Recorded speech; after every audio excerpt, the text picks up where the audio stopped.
Hello students, welcome back to the biology class. So in the last class we started the skeletal connective tissue, and that is the supportive tissue and forms the endoskeleton even in the case of the human body. We learned in the last class that the endoskeleton in the case of human is basically made up of a major portion as bones, and a slight amount of the skeleton is made up of the cartilage. So we started the topic of cartilage in the last class. We learned that the cartilage is a solid but a semi-rigid flexible connective tissue which contains a clear matrix, which is also called as the chondrin. We learned the word chondrin in the last class. The matrix is secreted by the chondroblasts or the chondriocytes, and the chondriocytes are large cells which lie in groups. So we talked about the groups also in the last class, and they are present in a cavity called as the lacunae. The cartilage is bound externally by a sheath or the outer fibrous sheath called as the perichondrium, which consists of white fibrous tissue, and then it contains the blood vessels from which the food and oxygen diffuses inside. So I talked about the receiving nutrition by diffusion. So diffusion being a slow process, repair and growth of cartilage would be slow. We learned that there are no blood vessels and nerves found inside the cartilage, and because of the lack of this blood supply, injury of the cartilage, if happens, takes a lot of time for healing up. Cartilages are of 4 types we learned in the last class.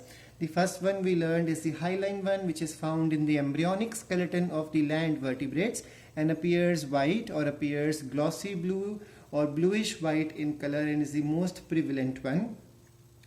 We learned that it is clear translucent type, and it is also called it forms the articular surfaces of the joint. So I told you in the last class, when two bones join each other, the surface of these two joints will of these two bones, when come close to each other, they develop friction and they may damage. So to overcome that, hyaline cartilage is found at the ends of the bones which are supposed to develop the joint. That's why this is also called as the articular cartilage, because it is found at the articulation. Articulation means joints.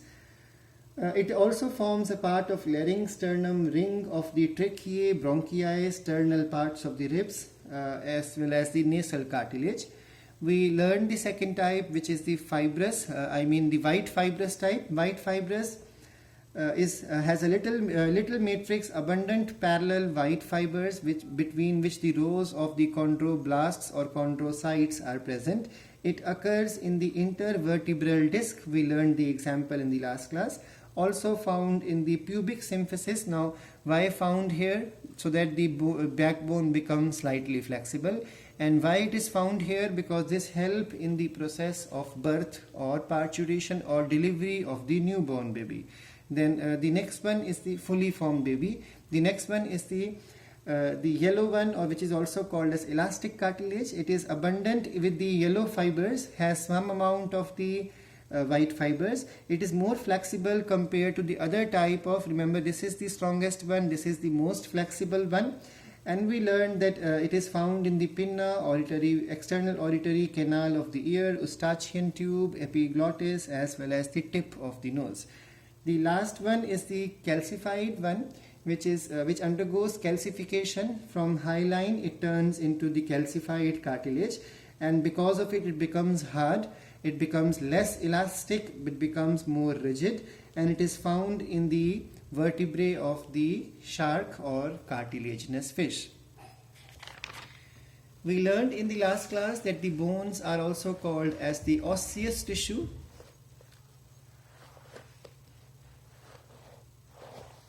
Sorry for that. Yes.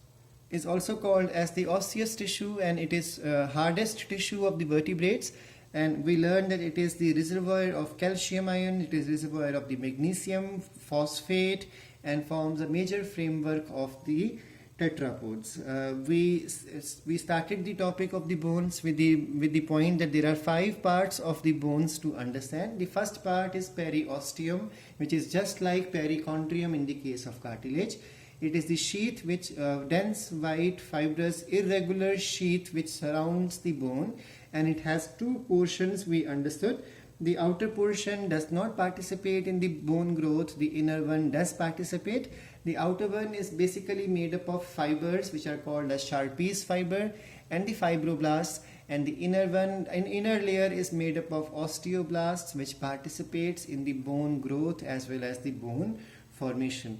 We did the matrix of the bone yesterday, that it is a dense hard background which is formed of the protein called as the ossin, and we understood that it has organic portion as well as the inorganic portion in the ratio of 38% to 62%, and the organic portion is basically the collagen fiber and sulfated mucopolysaccharide, and the inorganic portion includes the calcium phosphate, which is the maximum portion in the inorganic matrix, and the calcium carbonate, magnesium phosphates, and the magnesium fluoride. We understood that the matrix is laid in the form of layers, and those thin layers are called as the laminae. These laminae are of four types, basically the Haversian laminae, interstitial laminae, and the circumferential laminae. Circumferential laminae are outer as well as inner, so two types are there.